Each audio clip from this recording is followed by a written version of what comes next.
Welcome, welcome sa bahay ni Kuya Mel. Welcome sa bahay ni Kuya Mel. Welcome sa bahay ni Kuya Mel. Okay, magandang umaga po mga kalingap, mga ate, mga kuya, mga ka-OFW na at syempre especially mga ka-Jomcar dyan. Nandito na po tayo, kararating lang natin dito sa bahay ni Carla Bells. Okay, ngayon po ang lulutuin natin, ang menu natin for today is adobong baboy na pininyahan na paborito ni Carla Bells. So, pipilitin nating maging masarap at magustuhan ni Carla Bells ang lulutuin natin ngayon. Kaya tara, ano pang hinihintay nyo? Samahan nyo ko dito sa bahay ni Carla Bells. Tara, let's! Po mga kalingap, yan, nakaprepare na po lahat. Ito na. So, ipe-prepare na natin. Yan, nakahanda na siya. Ipe-prepare natin para mamaya pagdating nung kalan ay sisimulan na natin ang pagluluto. So, ito po yung mga gagamitin natin. So syempre ang gamit natin mga kutsilyo. Yan, syempre meron tayong patatas, sibuyas, bawang, oyster, itlog, yan, paminta, meron tayong pineapple tidbit, suka, toyo, patis. So ito na po 2 kilod kalahati na hindi ko alam anong tawag doon sa pigi. Yan, pigi na part. Wala na ako naabutan na liempo. Yan, tapos siyempre magpapamantika tayo. Yan ang ito ang gagamitin natin panggisa, yung mantika rin ng baboy para mas masarap. Ano po? So ayan na po yung ating mga gagamitin. At ito, yan na meron tayo para sa usawan. Yan. So hindi natin siya aanghangan kasi para sa mga bata baka ayaw nila na manghang. So ito nang gagamitin natin. Hindi na tayo naglagay ng saba. Yan, simpleng adobo na lang po itong gagawin natin. So ito po itong mantika, choice nyo kung gusto nyo yung nabibiling mantika. Kaya lang ito kasi sinichicharon ko ito. Yan masarap ito, paborito ko ito. Tapos yung mantikang sobra nito, yan, nagpa-prepare na ako ng mangkok para yung sobrang mantika nito ay magamit nila, pwede nilang pang gisa-gisa.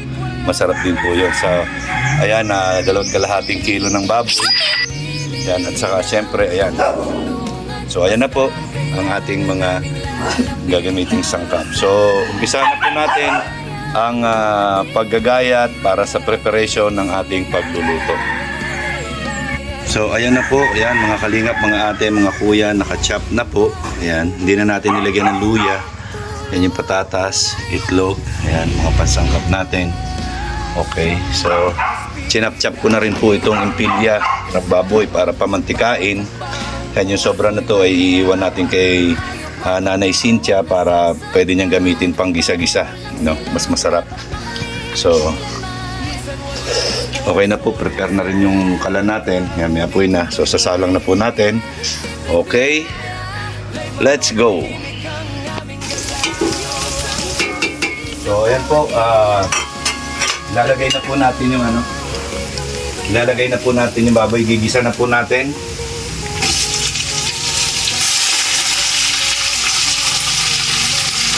Yan, madali lang naman ito lumambot. 2.5 kilong baboy. So, pangkutsa po muna natin.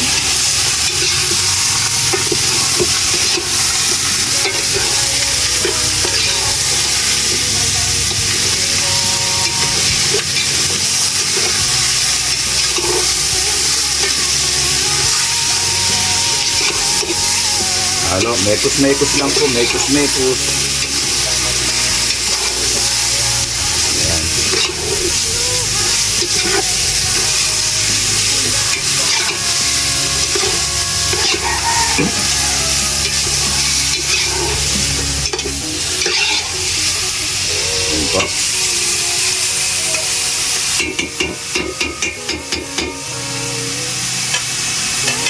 So hayaan muna natin for 3 minutes.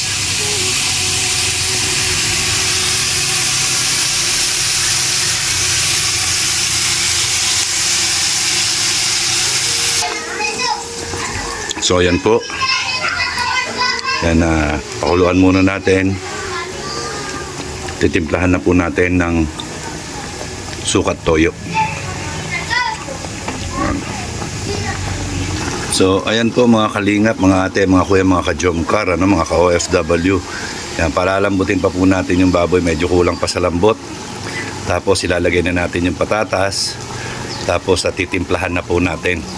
Hindi pa po, kasi baka madurog yung patatas pag nilagay ko agad. Ayan. So, ayan na po yung pininyahang adobo. Ayan. Pinapakuluan ko pa po ng konti. So, okay na po yan. Malambot na yung patatas. May itlog. Ayan, nilagyan natin ng itlog para mas masarap. No? Ayan po. Ayan, adobong baboy na pininyahan. Ayan.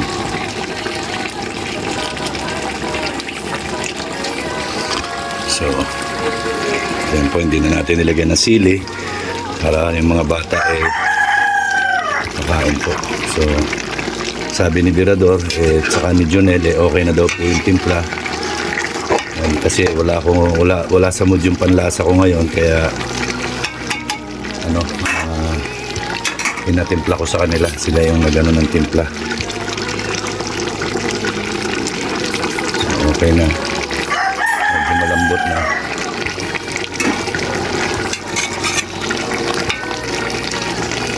Yan po, paborito daw po ni Carla ang adobo. Ewan natin kung magugustuhan, sana magustuhan niya.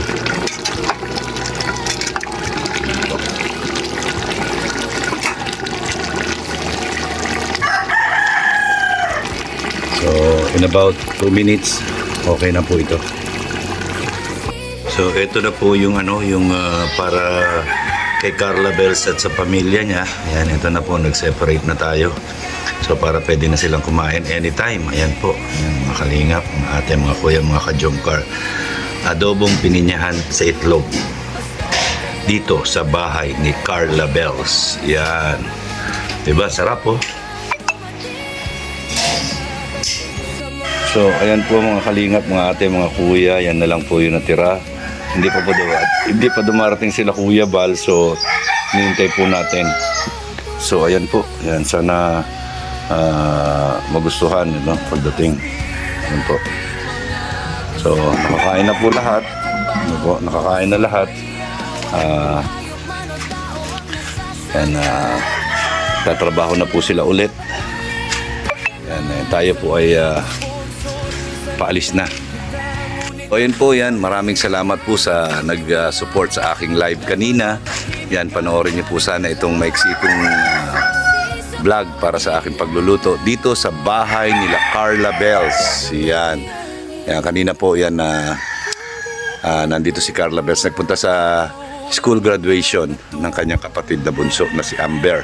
Yan, with honors daw po, kaya may sasabit daw po sa kanyang ribbon. So, ayan, umalis po sila. Ayan, nakita kanina sa live natin. So, maraming salamat po sa lahat na nagsuporta. Ayan, God bless.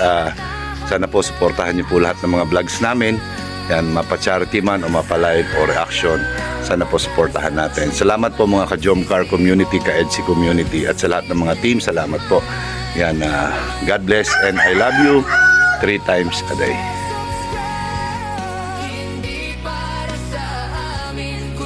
Mas marami pang kayang abutin, hanggat may luha na kailangang punasan.